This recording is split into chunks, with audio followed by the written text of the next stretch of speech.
Welcome to Hubbard Cravens Coffee and Tea. I'm Andrew Doyle. I'm our Director of Origin Operations here in Indianapolis, Indiana, representing coffees throughout the coffee belt around the globe, specifically this Kenyan Windrush right here, sourced, roasted, crafted for J. Alexander's Holdings. Throughout the group, they use this, and it's milk chocolatey notes, citrus, florals, everything can be found in this coffee. It's one of our favorite to source and roast, and we're gonna go more in depth about it.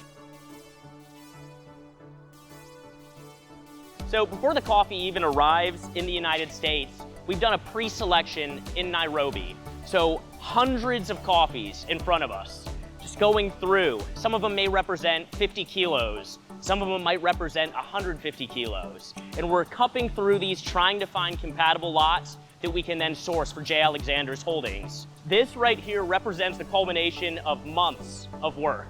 It represents probably 100 people total, the number of people involved to get this right here. And now that it is here, our job is to make sure it is perfect. Part of the reason why we feel comfortable grading this coffee is there's a license called a Q license. So you get a 36-month license to grade coffee to determine if it's specialty or commodity grade. And you do it on a scale from 0 to 100. So as of now, there's about 400 in the United States, Qs, about 5,000 in the world, and 3 in the state of Indiana. So Hubbard & Cravens has 2 of them right here. Part of the green grading checks before we would ever sample roast this coffee is to determine if it was processed correctly. Supremely important. You can have the best varieties in the world at the highest altitude, and all of a sudden, maybe there's a little divot in the bag that allows moisture in on its way across the ocean, and now we have an arrival sample that's tainted and flat and dry. So now our checks are going to have to be water moisture. Is this at 10%? Water activity. Is this at a stable level where the water moisture does not want to escape from the coffee? Ultraviolet light testing. Determine, okay, are there nicks in the side of these beans? They'll illuminate, and the reason for that is once we apply heat, it's gonna break through the cell walls because it's the easiest escape point. So we will sample roast this coffee and then cup it. So this is where the score and the grading comes into play. 0 to 100, and we're gonna look at the fragrance, so the dry smell. That'll be a portion of the quality score. The aroma, the wet smell, once we add waters to the grounds, and then after that, we have to focus on the flavor, and then immediately the aftertaste. Is it astringent? Is it lingering? Is it sweet? Is it uniform between multiple cups? Is this gonna be a coffee consistently that we can carry at J. Alexander's Holdings and know that it's going to continue to perform well? It's gonna have a strong attack and follow through. Assuming that this arrival sample passes all the checks of moisture, activity, UV, density, if it's all in line, we'll then roast this coffee.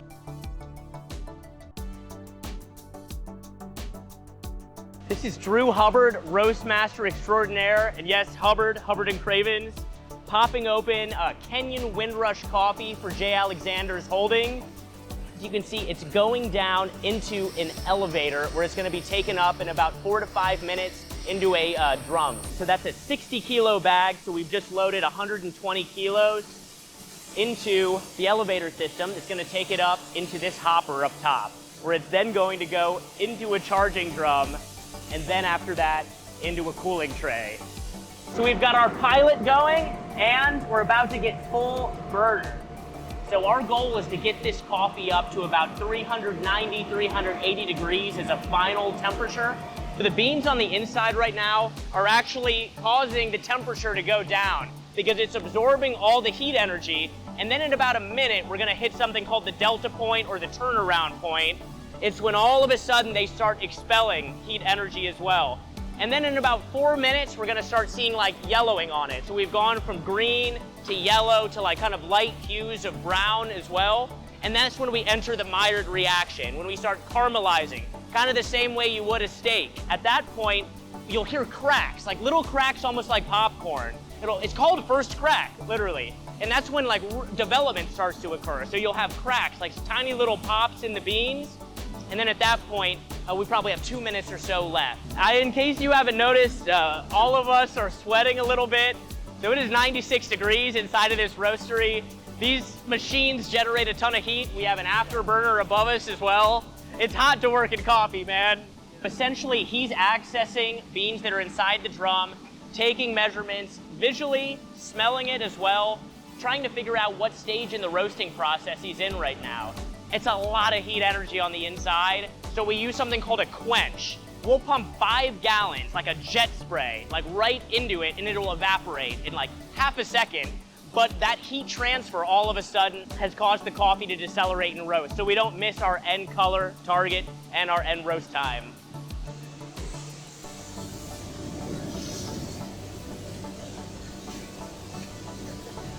That's a lot of coffee. These little arms, they're rotating the coffee to make sure it's evenly cooled. That way we don't have portions of it that are over roasted. So this process will typically last for about a minute or two, maybe 3 minutes. And then we'll pop up to a destoner whose goal is to quite literally take stones out of the coffee that may be in here. So, a Kenyan Windrush wouldn't have stones in it because it's dried on raised beds above cement. This is most likely from a Brazilian coffee, or potentially a Guatemalan coffee. Oh man, basically we turn something green to brown with more finesse.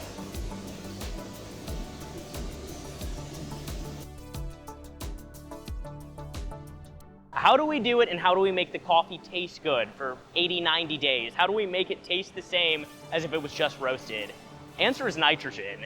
It surrounds the coffee in like a protective cocoon, and so that's what this equipment right here is for. Pulling nitrogen out of the air, isolating it, and then we package the bags with only nitrogen, and it's tested. So let's say, for example, a regular bag from the store, right? You got a big bin of coffee, you put it in a bag, that's oxygen. About 22% oxygen is still in the bag, and it's called oxidizing it, the same way that an avocado will turn brown.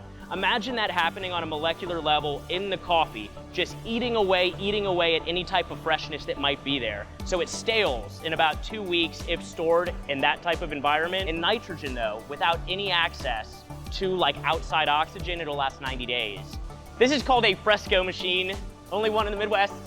And this is Elliot Fouse, so master roaster, warehouse manager, operating it. So if you come on this side, you can see that we're forming a bag from some film, shaping it, infusing it with nitrogen, and then obviously weighing it to make sure. The machine will dose it itself, but to always confirm. Yeah, a little over, better than a little under. Tiny little 2-pound bag. The point in putting it in a smaller package as well is so it stays fresh. If we put it in a 5-pound bag, it would take twice as long to go through it. I have been going to Kenya for many years. I came upon Windrush in the county of Kiambu, which is about 2-3 hours north of Nairobi. Everyone that is there cupping, from Starbucks to every large importer into the US, is looking for Kenya, but they're looking for it to have blackcurrant lemon notes, and blackcurrant is very, very hard to find in a coffee in Kenya. But I found it in Windrush on a cupping table, took the trip, met with everybody. It's in the rolling hills of tea country. They grow tea and coffee. It's beautiful. I think Windrush is unique because it was founded by a tea farmer, and he kind of implemented tea drying processes into the coffee farm that I had never seen used anywhere in the world. I mean, it's brilliant. Their farming commitment is incredible, and I'm glad that I wandered upon it. I didn't know it would be a great fit for J. Alexander's. I'll be honest, I wasn't 100% sure that Kenya would be great at a press, moving into the French presses that a lot of the locations use now. But I was happy when we cupped with everybody at Jay's, and they all went right to Windrush. So it worked.